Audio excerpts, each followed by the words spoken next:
প্রিয় দর্শক, আপনারা কেমন আছেন?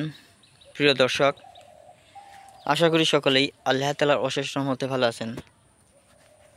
প্রিয় দর্শক, আজকে আমি আপনাদের জন্য খুবই কার্যকরী এবং খুবই উপকারী একটি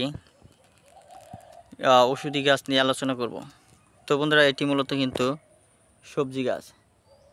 এই যে বন্ধুরা দেখতে পাচ্ছেন স্ক্রিনের মধ্যে যে সবজি গাছটি, এই সবজি গাছটি বন্ধুরা যদি আপনারা রোপণ করতে পারেন, চাষাবাদ করতে পারেন, তাহলে কিন্তু বন্ধুরা আপনারা এই সবজি গাছে পাতা, সবজি ও ফলও ব্যবহার করতে পারবেন।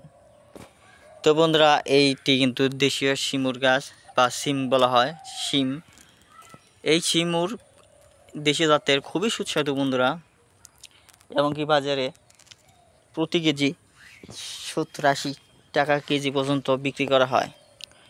তো বন্ধুরা, আপনারা যদি টাল দিয়ে আপনাদের জমিতে শিমুরে ফলন করতে পারেন, তো বন্ধুরা এক ফলনে আপনারা কমপক্ষে হলেও 60-70 হাজার টাকা বন্ধুরা ইনকাম করতে পারবেন। তো বন্ধুরা, শিমুরের বীজের মধ্যে ভাজি করে যদি খেতে পারেন, আপনাদের শর্করা খাদ্যের অভাব পূরণ হবে। দেহে বন্ধুরা যাদের শর্করা খাদ্যের অভাবে বন্ধুরা বিভিন্ন ধরনের ভিটামিন অভাবে ভুগছেন, এই শিমুরের বীজগুলো যদি ভাজি করে খেতে পারেন, তাহলে আপনাদের শর্করার খাদ্যের অভাব পূরণ হবে ইনশাল্লাহ।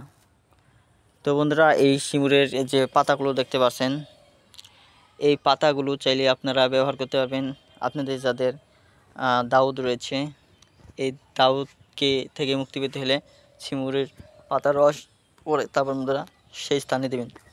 ইনশাল্লাহ একটানা 1-1.5 মাস দেওয়ার ফলে আপনারা শেফা হবেন। ধন্যবাদ আপনাদেরকে।